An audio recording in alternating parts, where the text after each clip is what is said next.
Just a few minutes ago I was setting and now I'm looking at a lens. I'm Yaku, this is my workshop. If you're new to the channel, welcome. What we do here is basically for the viewers, for people to see what happens in our workshops, and if you are interested in the trade or if you're just getting started, you could have a look even if you know exactly how to make jewelry. There's always something to learn in this trade. Every single day that I've been in it, I've learned something. We've got a ring that came through, which on the ticket states it's a roughly 6 carat pear-shaped diamond.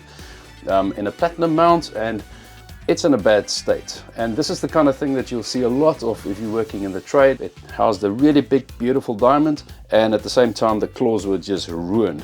The ring had been cut off from the finger, so it tells me that there was some sort of a trauma, which means we have to size the ring up as well. There's a lot of work to do on this ring, so we thought let's put the cameras on and film what we did here. Enjoy. First step is to clean the ring. I pop it into the ultrasonic, leave it for about 10 minutes, rinse it off with hot water and get it onto the desk to have a good look at it.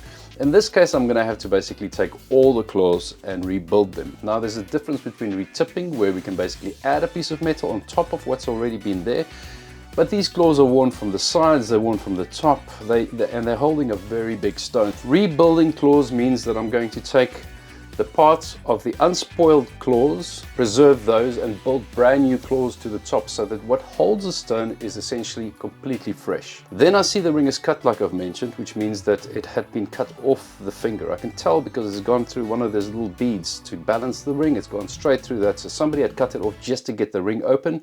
We're going to have to fix that as well. But first step first, I'm going to remove these stones. I'm going to weigh these stones, because while the stones are out, I can give the customer a very accurate carat weight on the stone. So while they're out, why not go ahead and do that? Because there's an estimation of 6 carats over here.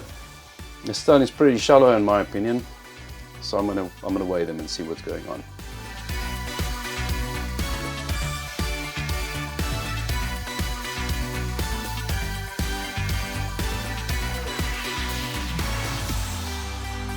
I have had some mentions on the ticket passed over to me that this stone is chipped, and it is. Now that the stones are out and I've measured them, and this is mainly, like I say, just for my own purposes, just to let the customer know it's a little something extra. Once we've done that, I turn my attention back to the ring. I start off by taking the claws and bending them right back where they should have been before they were set. So I'm bringing them up straight, and I'm also straightening them to the side. So if a claws come up and it's bent slightly, I bring that back. I want the ring to present the way that it was when it was made.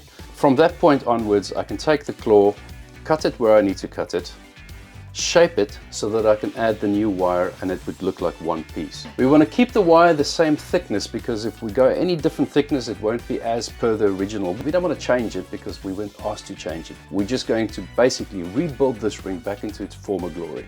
So there's a few ways of rebuilding wires for me anyway. One can put a flat wire on top of a flat wire, but I like to have a little bit more security, surface area. Surface area, yeah, there we go. I'm going to file a little triangle into the existing claw. So the part that I've cut off, I'm filing a little triangle in, and then on the wire that I've created, I'm cutting a groove through, and I'm actually just splitting it open slightly. So it's got a little bit of a V sitting over a little bit of a V. So now I've got contact this side as well as that side. It gives me more space, more real estate, more strength. I'm putting heat on it, and as I'm putting heat on it, it's starting to tell me something about the ring.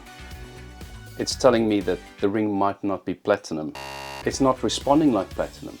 It's doing things that platinum doesn't usually do. So I'm stopping. Visually it looked like platinum.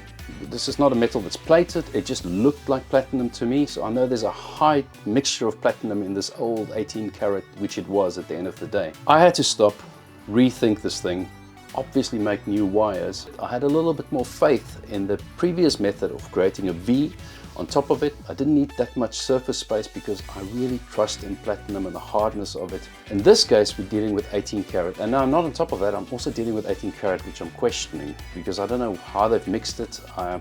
It has a lower melting point. I'm going to approach it differently. I'm taking the wire on the one side, filing a section away, and this side filing a section away, so I have even more space. So I'm creating new wires. I'm sitting with one wire which is 0.7 millimeters, and they're really just in the front there to sort of hug the stone. They don't really they're not really claws that are getting cut away. They're sort of there to just sort of grab the stone and hug them down. They are claws, but they're not cut away. I've got this front triangular area which is obviously worn down. It'll be silly if I redo all the claws and I leave that absolutely flat, so I'm going to build that up slightly. And then I've got these claws at the back which are 1 millimeter thick. Let me show you how I went about doing this. When bringing your flame in towards the actual ring, be careful not to keep the flame on an area, because 18 karat of course will melt quite easily. I'm also making sure that the solder doesn't melt, so I'm only working where I need to work.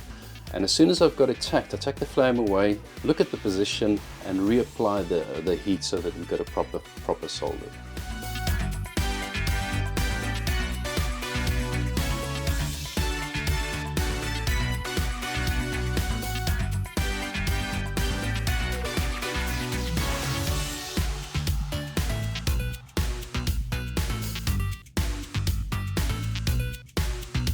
The front part, I'm bringing a little plate on top of it. I don't have to shape that plate beforehand. I'll bring the plate up just because I want to raise it with about 0.7 millimeters, and this is just to match everything that I'm doing once it's worked down. Clean the surface of the little triangle so it's flat. I'll bring a flat plate on top of that, solder it, and then I cut this off just roughly with cutters. I can shape it later. The stone already lies where it should lie, so I'm not going to have to mess around over there. I just want to really build up the top a little bit, shape it so that we've got a bit of beef.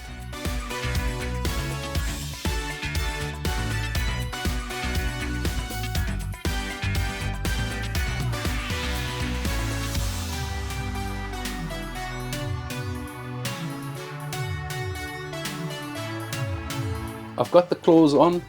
I'm happy with them all, but the side stones, especially the bottom parts where the baguettes meet the shank, that's also worn, and we'd expect it to wear because that's a sort of exposed area.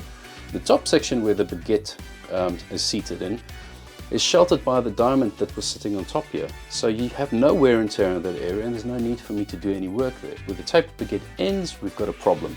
I measure the width of the actual shank, I create a little piece of plate, and I flatten both areas and solder it straight on top of that.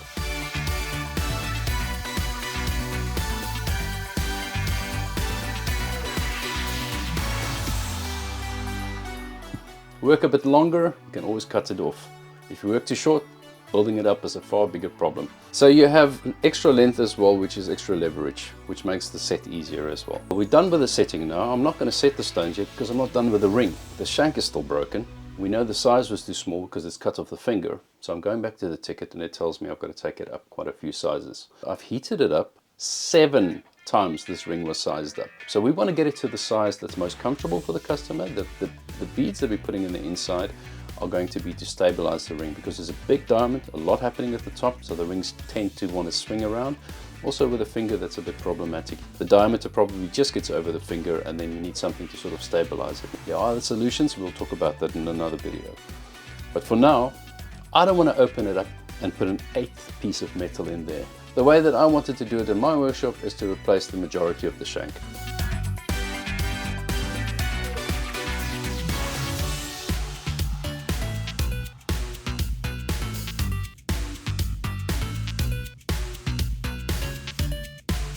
So the very last thing for me to do is to add the little beads. They wanted the same size beads or balls into the bottom. Now there's different styles you can do. You can little D shapes, and we've done them all. But this particular customer was happy with what she had. So I took the whole thing apart. I took a measurement, and these little beads were about 2 millimeters. For me, the previous one was just soldered flat onto the band. I feel a little bit more comfortable by taking measurements from, say for instance, your claw at the top down to the shank, and same as the other side, so we've got something that's balanced. And then I do a little ball phrase. I drop the ball phrase down into the shank.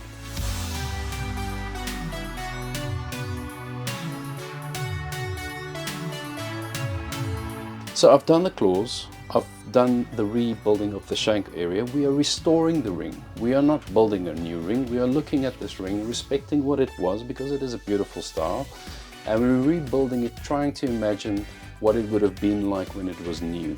That's the best thing you can do for a ring like this. You're bringing it back to the customer and you've reversed some of that aging that it's got. So it's brand new claws on the top of the ring, brand new shank, everything is nice and shiny, stones are secure. It's like Time travel. Time travel. Like you've seen when we heated up the shank and you've realized what the story of the ring is, a lot of these telltale signs on the ring tells you where it came from. So if the thickness of the shank is a certain thickness, you can obviously imagine that it would have been just a fraction thicker. So we just give it that fraction back. So to give it the longevity that the customer can expect from doing this kind of work. Anyway guys, that's it for this week. It's a good fun job to do. I'm hoping that there's something in there that you really enjoyed or that Was interesting or helpful? interesting or helpful. Hi guys, I'm just interrupting this program for an important message. Ooh, point? No, sorry, that feels a bit aggressive. It is semi-important. Gratitude. Thank you so much for watching this channel. Thank you for watching these videos. If you'd like to stay up to date or show any kind of like support to the channel, then please feel free to like, subscribe, hit that bell icon if you want to be notified when we post videos, exactly when we post videos. Every Sunday, guys!